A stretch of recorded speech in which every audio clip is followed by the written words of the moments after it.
তিনি সরকারি অনুষ্ঠানে উপস্থিত থাকছেন ভোটের প্রচারেও।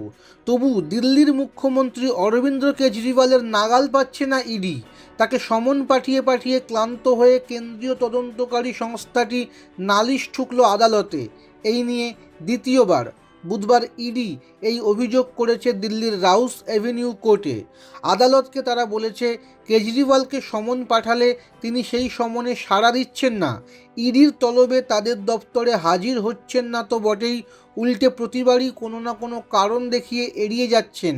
এই পরিস্থিতিতে দিল্লির একটি আদালতে কেজরিওয়ালের বিরুদ্ধে অভিযোগ জানিয়েছিল ইডি। উল্টে দিল্লির সেই আদালত জানিয়ে দেয়, 16ই মার্চ পর্যন্ত কেজরিওয়ালকে সশরীরে ইডির দফতরে হাজিরা দিতে হবে না। এরপরেই রাউস অ্যাভিনিউ কোর্টের দ্বারস্থ হয় ইডি। দিল্লির আবগারি দুর্নীতি মামলায় এ যাবৎ 8 বার কেজরিওয়ালকে ডেকেছে ইডি।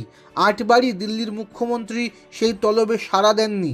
কেজরিওয়ালের বিরুদ্ধে ইডির অভিযোগ, বেআইনিভাবে দিল্লিতে মদের দোকানের অনুমোদন দেওয়ার ক্ষেত্রে 100 কোটি টাকার ঘুষ নিয়েছেন কেজরি।